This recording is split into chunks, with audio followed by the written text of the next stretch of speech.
Salam. Selamat pagi dan selamat hari Minggu buat Amang Inang semua yang terkasih dalam Kristus Yesus. Kiranya damai sejahtera Allah Bapa yang menyertai kita pada pagi hari ini di dalam ibadah kita. Untuk itu, sebelum kita memulai ibadah kita, mari kita siapkan hati pikiran kita untuk bersaat teduh sejenak.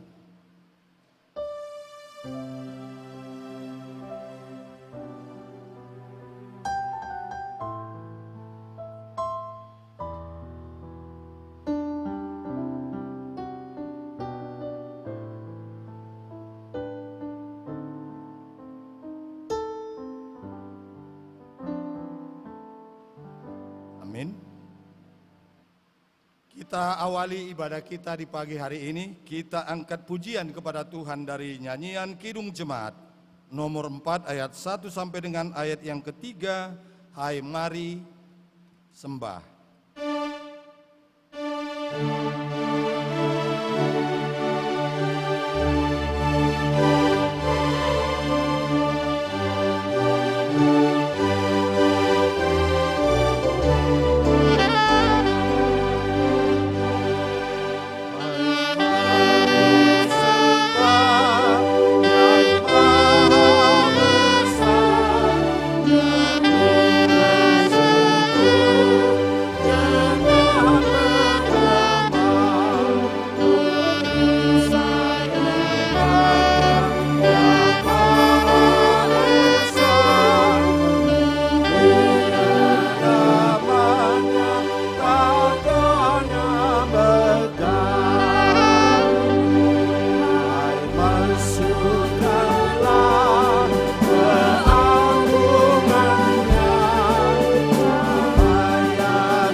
Di dalam nama Allah Bapa dan nama anaknya Tuhan Yesus Kristus dan nama Roh Kudus, Halik langit dan bumi.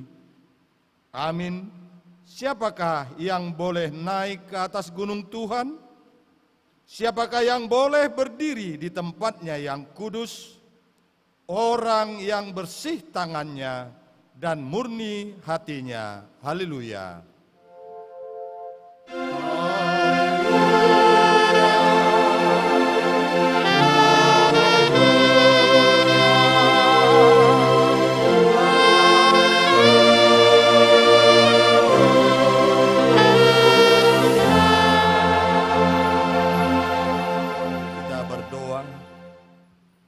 Ya Tuhan Allah yang Maha Kuasa, Bapa kami yang kekal, kasih-Mu telah memelihara kami pada waktu yang lalu sampai pada waktu ini, dan karena kasih-Mu juga, maka Engkau telah memberikan berita kesukaan itu menerangi hidup kami.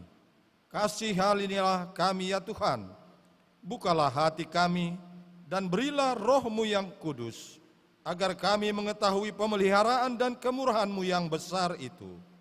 Biarlah firman-Mu itu tetap tinggal di dalam hati kami, agar kami diperbaharui, dan kami senantiasa hidup di dalam damai sejahtera, karena anak-Mu Yesus Kristus Tuhan kami.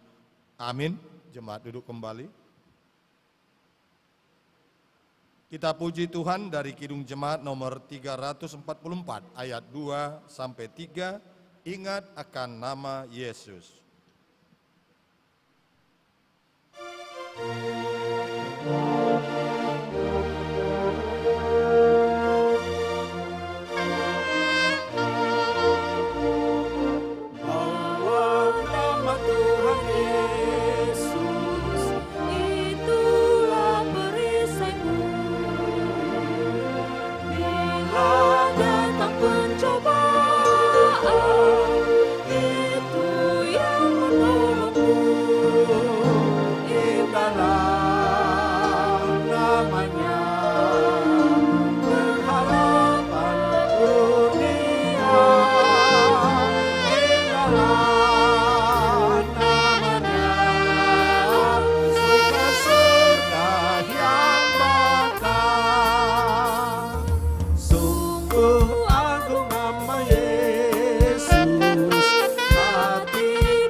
gemar bila kita dirangkulnya, sukacita pun besar.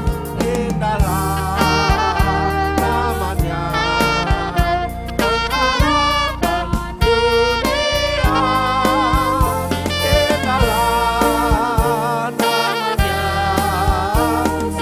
surga yang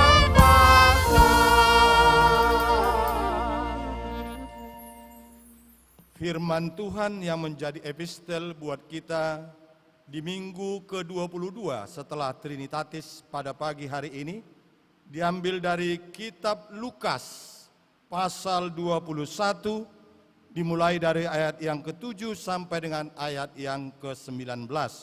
Sebagaimana biasa, mari kita membacanya secara responsoria. Permulaan penderitaan. Dan murid-murid bertanya kepada Yesus, katanya, "Guru, bila manakah itu akan terjadi? Dan apakah tandanya kalau itu akan terjadi?" Jawabnya, "Waspadalah supaya kamu jangan disesatkan, sebab banyak orang akan datang dengan memakai namaku dan berkata, 'Akulah dia,' dan saatnya sudah dekat, janganlah kamu mengikuti mereka. Dan apabila kamu mendengar tentang peperangan dan pemberontakan, janganlah kamu terkejut, sebab semuanya itu harus terjadi dahulu. Tetapi itu tidak berarti kesudahannya akan datang segera." Ia berkata kepada mereka, "Bangsa akan bangkit melawan bangsa, dan kerajaan melawan kerajaan. Dan akan terjadi gempa bumi yang dahsyat, dan di berbagai tempat akan ada penyakit sampar dan kelaparan. Dan akan terjadi juga hal-hal yang mengejutkan dan tanda-tanda yang dahsyat dari langit. Tetapi sebelum semuanya itu, kamu akan ditangkap dan dianiaya. Kamu akan diserahkan ke rumah-rumah ibadat dan penjara-penjara. Dan kamu akan dihadapkan kepada raja-raja dan penguasa-penguasa oleh karena namaku. Hal itu akan menjadi kesempatan bagimu untuk bersaksi. Sebab itu tetapkanlah di dalam hatimu, supaya kamu jangan memikirkan lebih dahulu pembelaanmu. Sebab aku sendiri akan memberikan kepadamu kata-kata hikmat, sehingga kamu tidak dapat ditentang atau dibantah lawan-lawanmu. Dan kamu akan diserahkan juga oleh orang tuamu, saudara-saudaramu, kaum keluargamu, dan sahabat-sahabatmu, dan beberapa orang di antara kamu akan dibunuh. Dan kamu akan dibenci semua orang oleh karena namaku.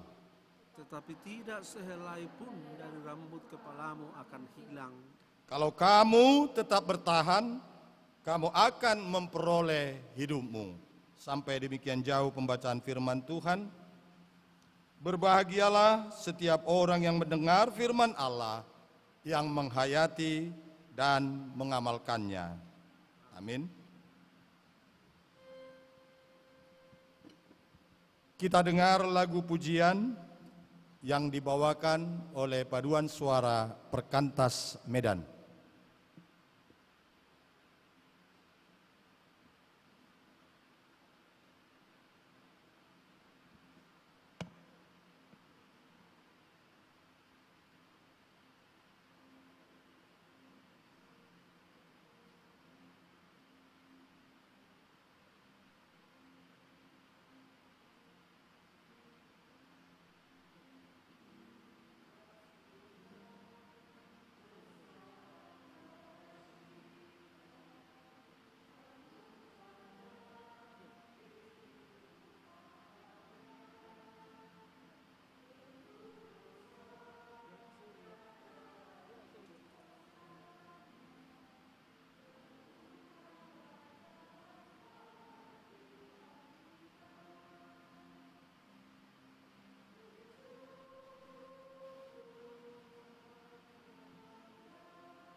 Kita puji Tuhan dari nyanyian Kidung Jemaat nomor 29 ayat 1 dan 2, di muka Tuhan Yesus.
Bapak, Ibu, Saudara sekalian, mari kita merenungkan sejenak segala apa tingkah laku kita di dalam kehidupan kita sehari-hari yang tidak menyenangkan hati keluarga, sesama, terlebih Tuhan.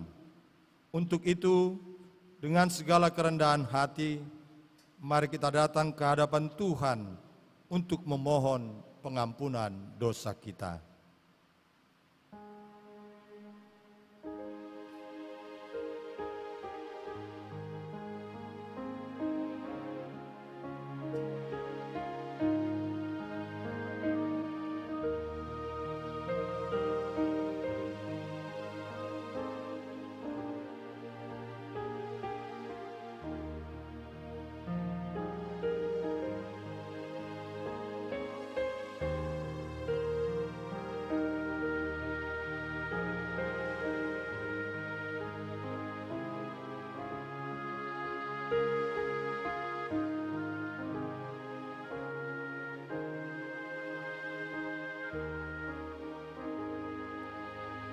Kita berdoa.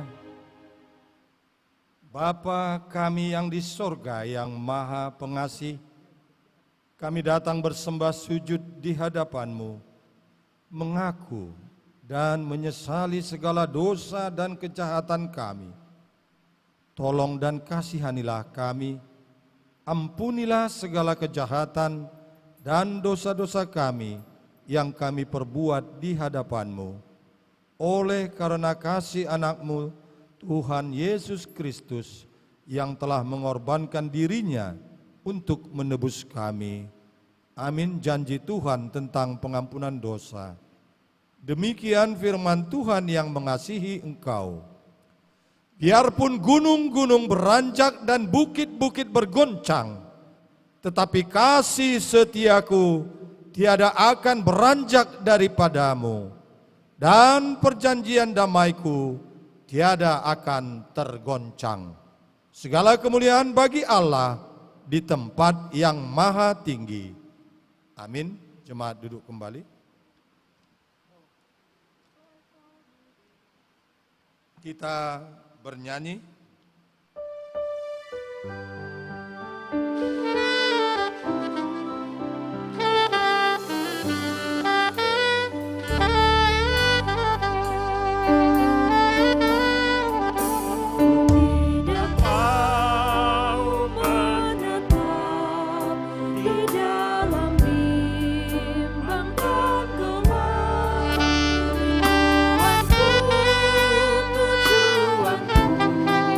Tempat yang tinggi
hukum Taurat buat kita minggu hari ini sebagai petunjuk hidup baru, dimulai dari hukum Taurat yang ke-6 sampai dengan hukum Taurat yang ke-10. Demikian. Hukum Taurat yang ke-6, janganlah kau membunuh. Ke-7, jangan kau berzina. Ke-8, jangan kau mencuri.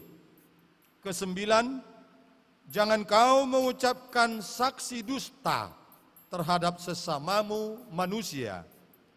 Ke-10, jangan kau mengingini rumah temanmu, jangan mengingini istrinya, atau hambanya laki-laki, atau hambanya perempuan, atau lembunya, atau keledainya, atau apapun yang dimiliki temanmu. Demikian hukum Taurat. Marilah kita bersama-sama memohon kekuatan dari Tuhan. Ya Allah Bapa kami, berilah kami kekuatan untuk melakukan yang sesuai dengan hukum-Mu. Amin. Kita puji Tuhan dari mata acara ke-9, Kidung Jemaat nomor 460, Jika Jiwaku Berdoa.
Marilah kita bersaksi mengikrarkan pengakuan iman kita bersama jemaat pada segala abad di seluruh dunia ini.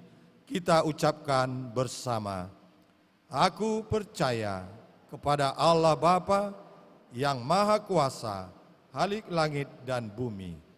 Aku percaya kepada Yesus Kristus, Anaknya yang tunggal Tuhan kita, yang dikandung daripada Roh Kudus, lahir dari anak darah Maria, yang menderita di bawah pemerintahan Pontius Pilatus, disalibkan, mati dan dikuburkan, turun ke dalam kerajaan maut. Pada hari ketiga, bangkit pula dari antara orang mati, naik ke sorga, duduk di sebelah kanan Allah Bapa yang Maha Kuasa, dan akan datang dari sana untuk menghakimi orang yang hidup dan yang mati. Aku percaya kepada Roh Kudus, gereja yang kudus dan am, persekutuan orang kudus, pengampunan dosa, kebangkitan daging, dan hidup yang kekal. Amin.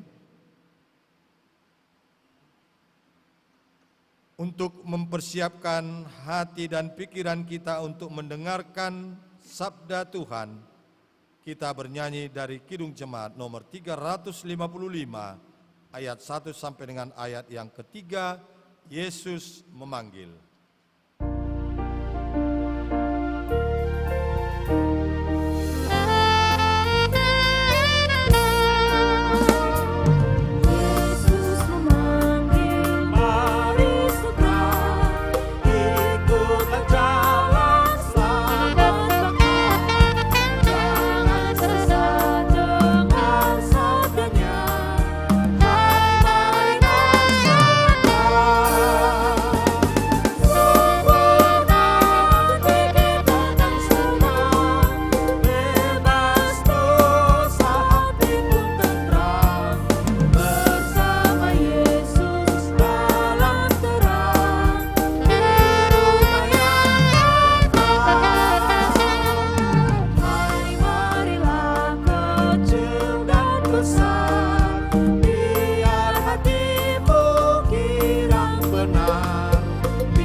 Damai sejahtera dari Tuhan Allah yang melampaui segala akal budi, kiranya menyertai hati dan pikiran kami dalam Kristus Yesus.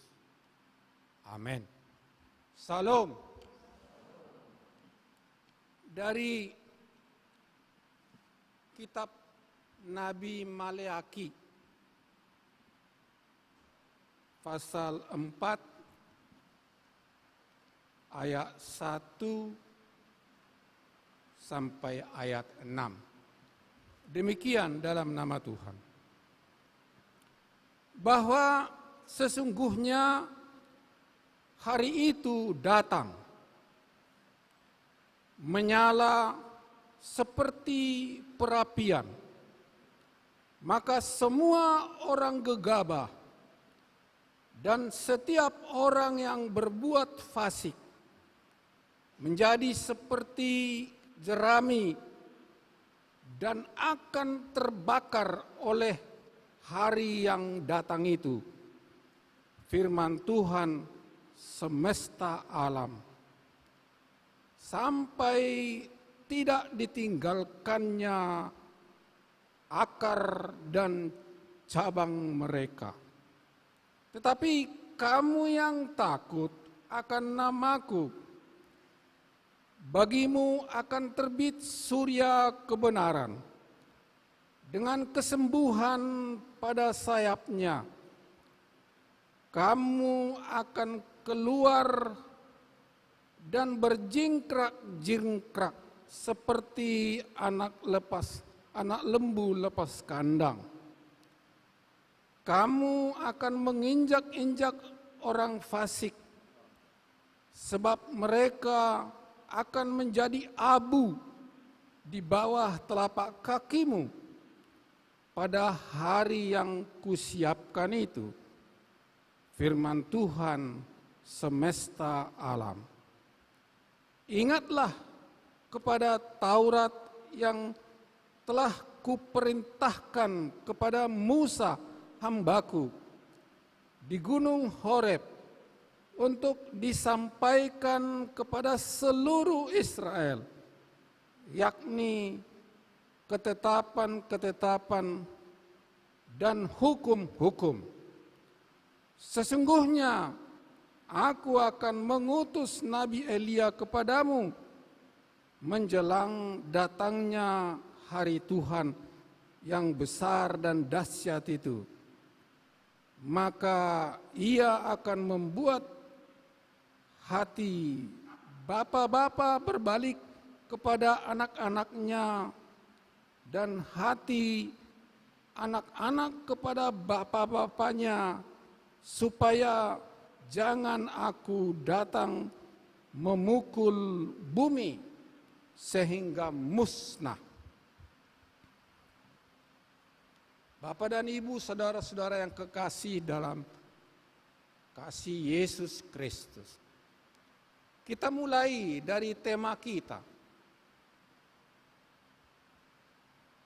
Hari Tuhan akan datang. Di teks buletin kita akan tiba. Akan tiba. Jadi sama saja tiba dengan datang ya. Jadi akan, kapan datang. Tapi kita coba istilah hari. Kita tahu hari kan satuan waktu.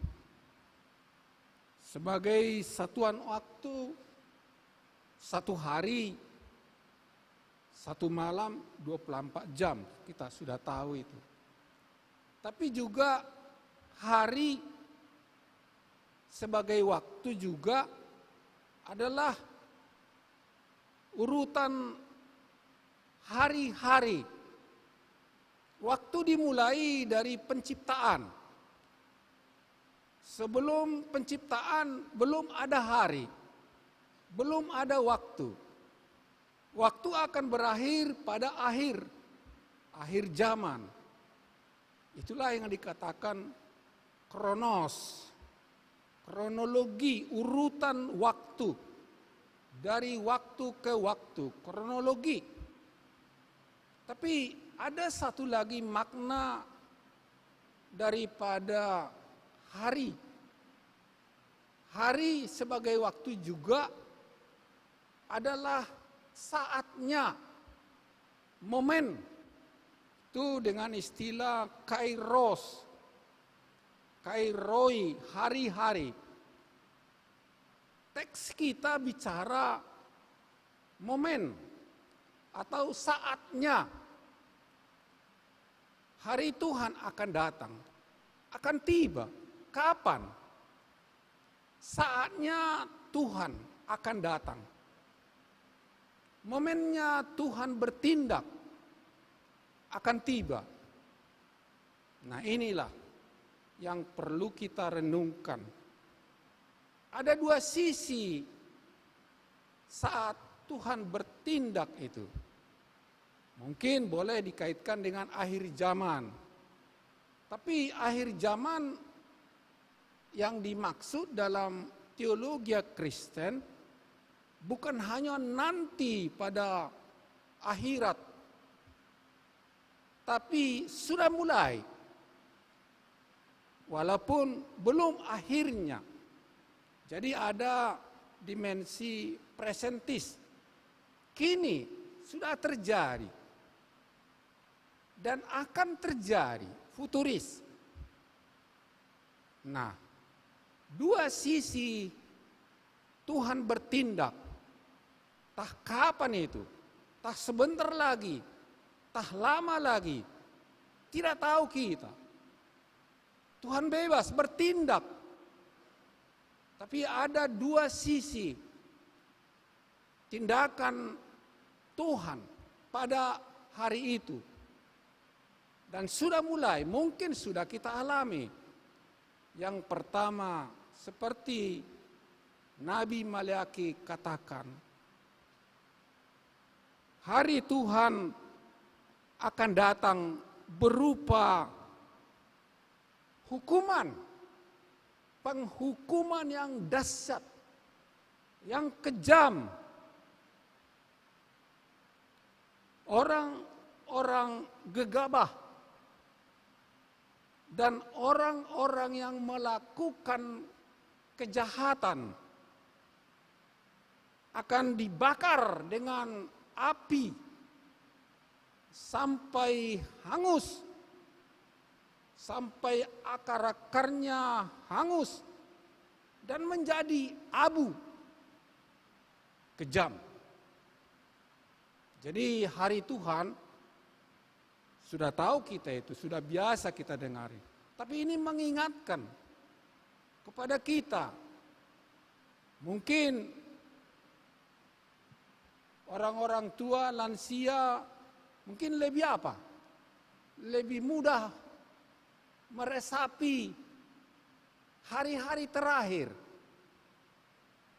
Orang-orang yang masih muda, masih panjang masa depannya.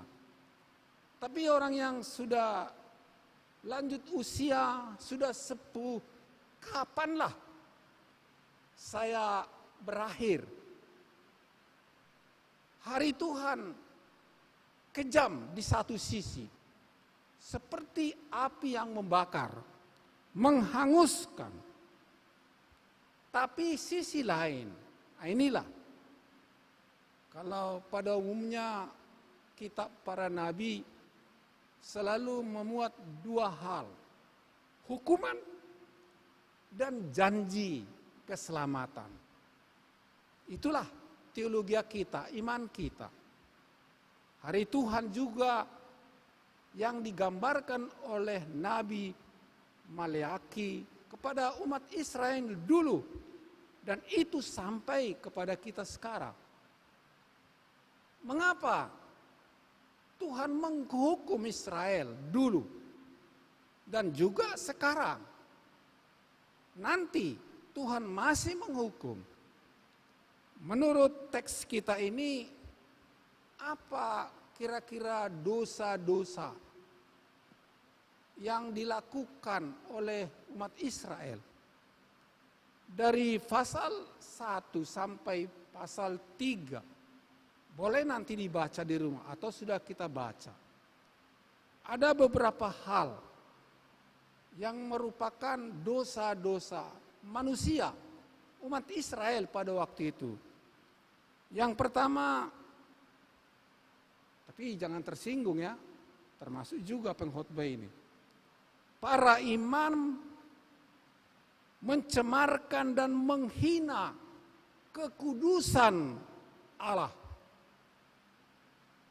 Pangulani huria, mangaleai, mangaramuni habadiau ni debata. Ya, jadi Tuhan itu tegas. Para pekerja gereja juga disorot oleh Tuhan melalui nabinya.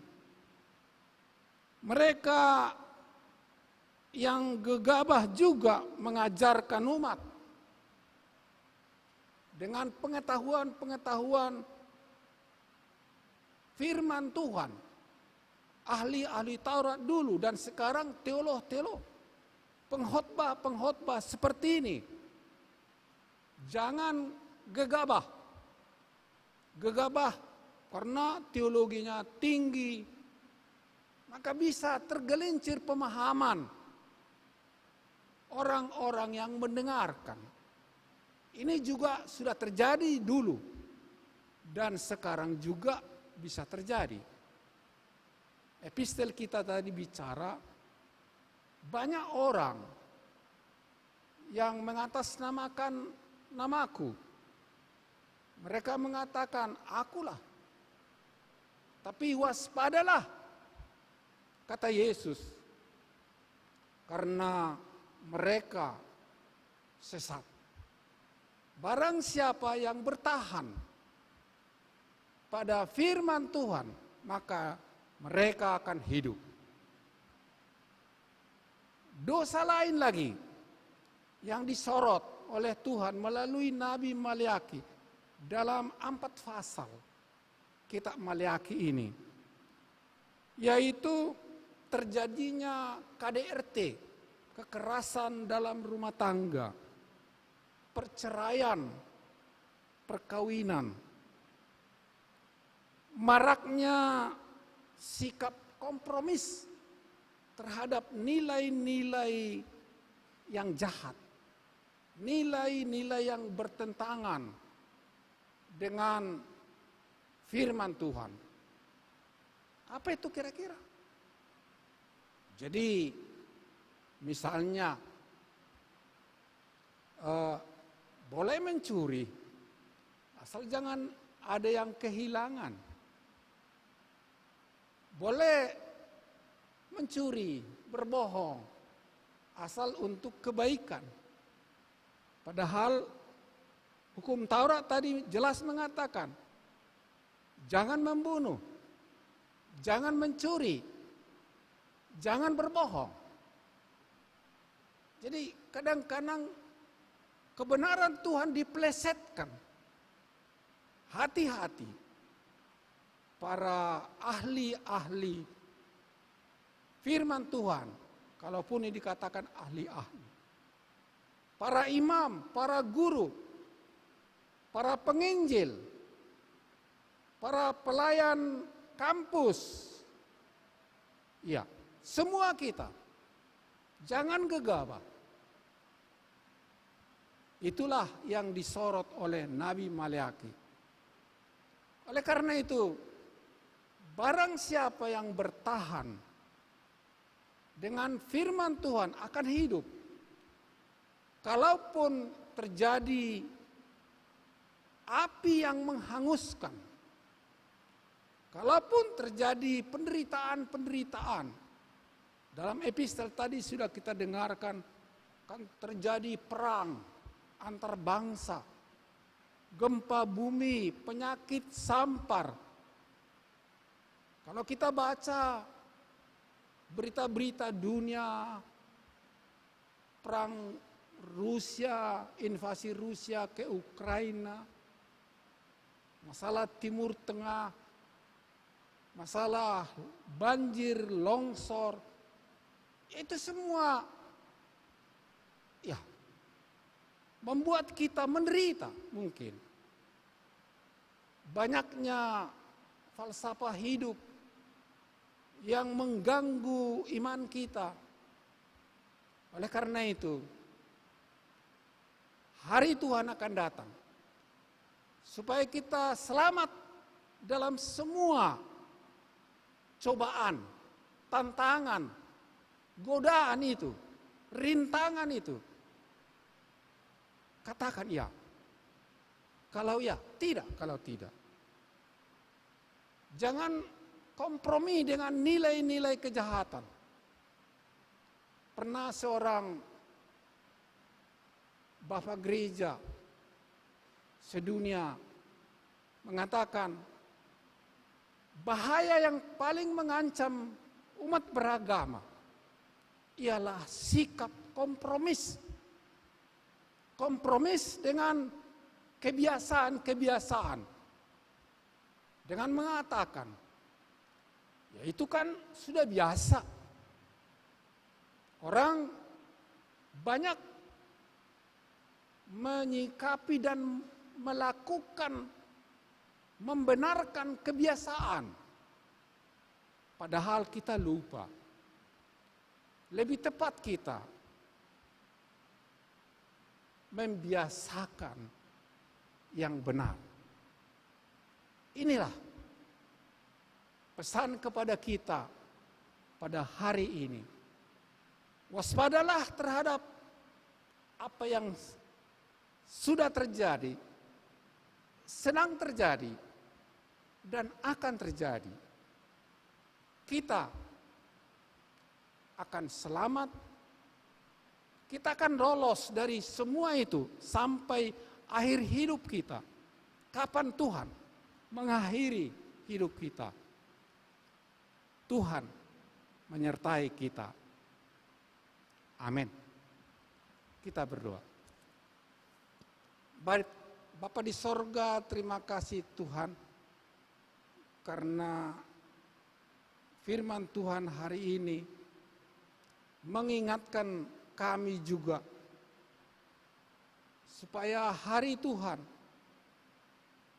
akan datang lagi dan mungkin sudah datang atau sedang datang dalam kehidupan kami. Hukuman Tuhan menghanguskan, menghancurkan kehidupan.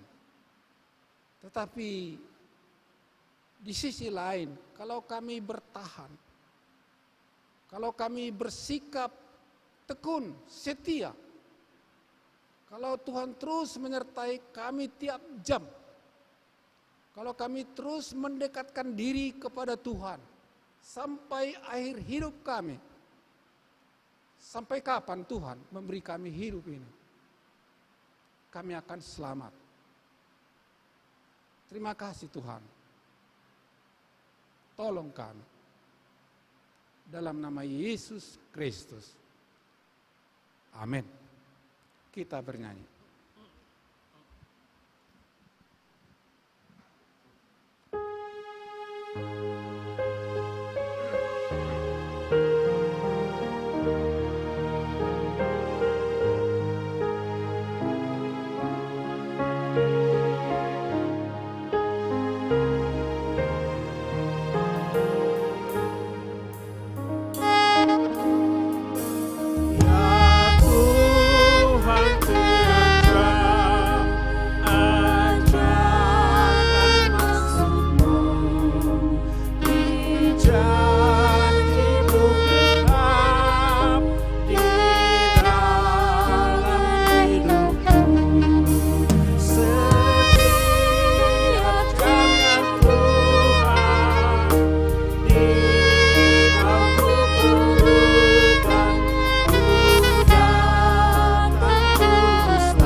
Dari surat Paulus ke jemaat di Galatia, pasal 6 ayat 9. Demikian dalam nama Tuhan.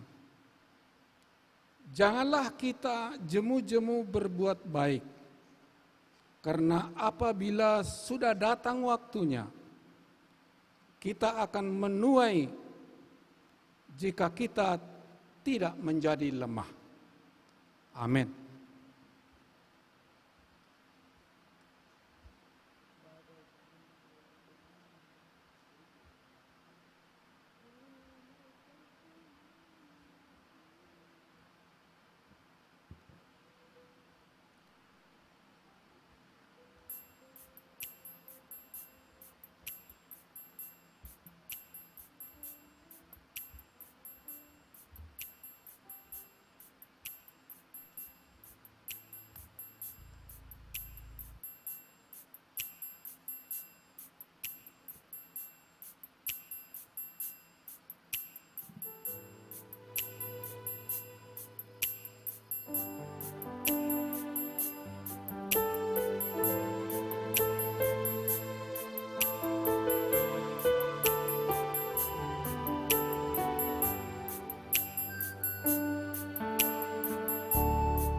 Kita serahkan kurban persembahan ini kepada Allah.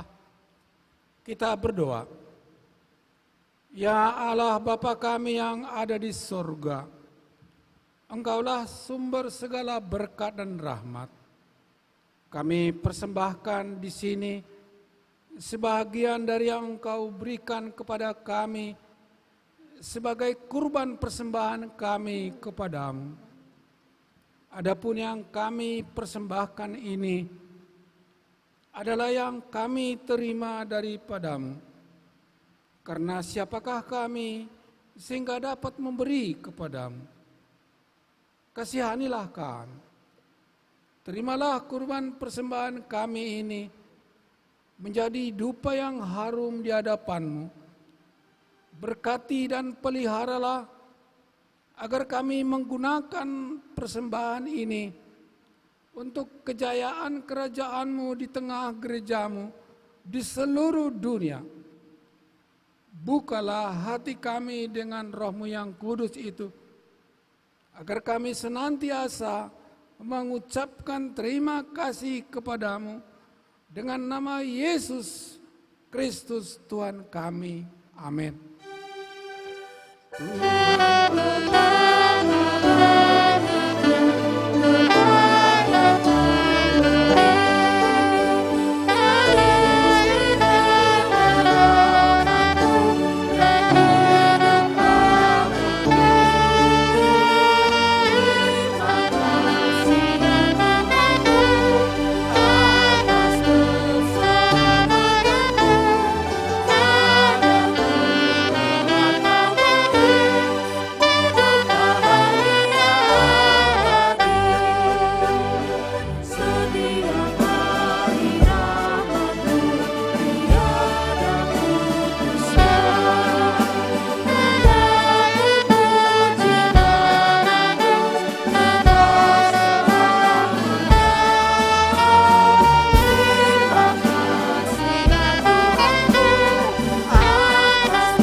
Bapa kami yang di sorga, dikuduskanlah nama-Mu. Datanglah kerajaan-Mu, jadilah kehendak-Mu di bumi seperti di sorga.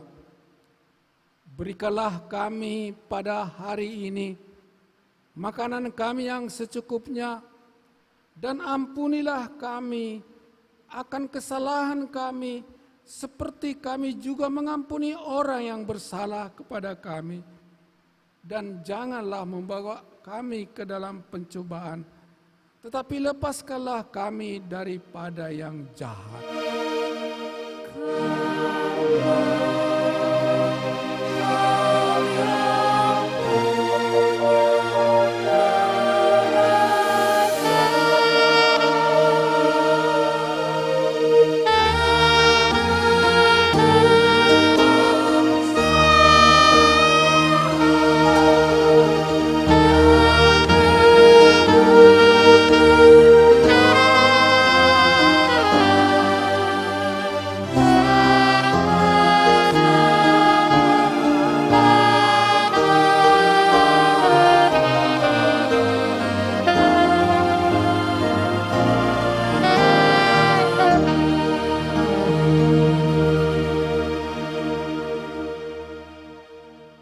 Tuhan memberkati dan melindungi kamu.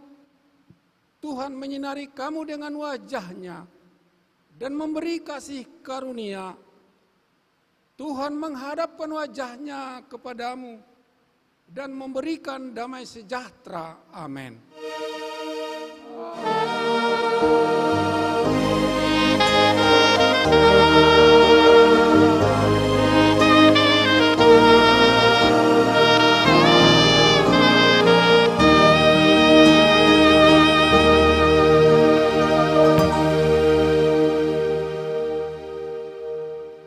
Kalau saya katakan puji Tuhan, jawabnya haleluya. Puji Tuhan. Haleluya. Terima kasih.